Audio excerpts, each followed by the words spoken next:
Well, it has been a while since you've last heard from me, and that's for a good reason.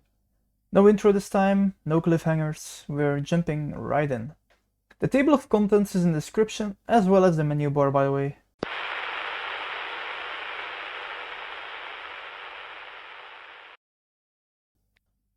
To address the huge elephant in the room, I haven't uploaded in over a month.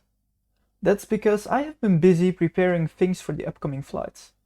I can't show too much just yet, but I can show you all some 3D renders. Next video should come sooner, I hope, and will be all about testing and reaching the important milestone of reaching flight readiness. Apart from the few videos I've done experimenting with avionics, almost all episodes of this series have been theoretical. And that's changing. This is the last video without any physical progress, up until after the launch. The next couple of videos should be a lot more interesting for those who prefer to see progress being made. And believe me, I'm one of those people.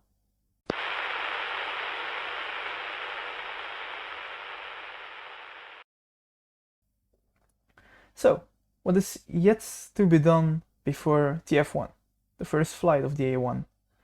It boils down to these things. Determine the final tank pressure, write the final avionics for the rocket, assemble the full rocket plus pad, and perform a static fire/wet dress rehearsal. It's a lot of work, but it shouldn't take an enormous amount of time to perform, as most of these things can be done in parallel. Determining the tank pressure will be done using two test articles I built, both resembling a part of the full stack tank.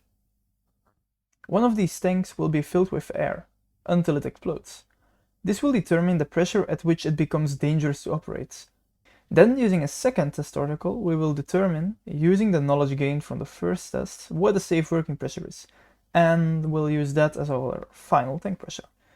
After that, we'll need to bring the Arduinos back to action, and combine all the things we did in the first couple of episodes, and write a final piece of software to make it all work. This will be relatively simple, as we only need a few basic instructions. More about that in a minute or so. Then it is time to assemble a full rocket. Most of the tank is there, we just need to seal it up. At the bottom we will also install a nozzle to guide the exhaust. Since we're working with air, it doesn't make a huge difference, but according to the calculations I made, the thrust we gain from it should exceed the weight it adds, so adding it will be advantageous. At the top we add another seal, and a mount to add the Arduino. On top of that we add a nose cone, and that's the entire rocket. On the side of the rocket there will be a few cables connecting it to the pad. The pad will feature a quick disconnect mechanism to, as the name suggests, quickly disconnect the pad from the rocket. It also holds a stopper for the engine. Once triggered, there's no going back and the rocket will start to rise from the pad. The last step we'll need to do before launching comes very close to the actual thing. It will be a rehearsal of sorts for the flight. It will load the tanks with air and perform a flight-like countdown. The only difference will be that the rocket will be clamped down to the pad, unable to escape. This will be our final test before actual flight.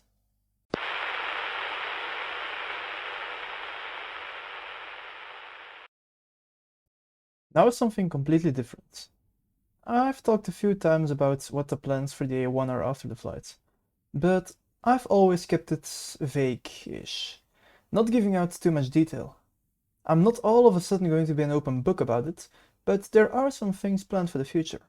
For rocket companies like SpaceX, United Launch Alliance, Arianespace, or even government-funded organizations like NASA, we call such future plans a launch manifest.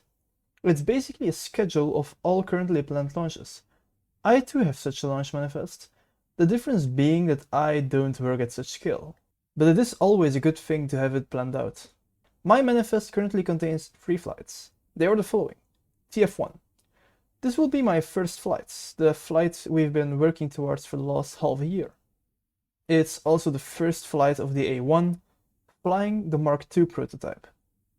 It's quite a simple flight. There's no parachutes, no GPS, no fancy things. It's just the bare minimum we need to fly. Its main goal is to verify whether or not I'm capable of building and launching rockets and bringing them to so-called flight readiness.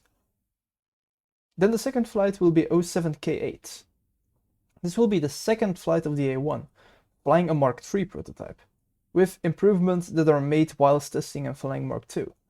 This mission will feature a GPS to determine speeds and heights, as well as parachutes to allow for soft landing.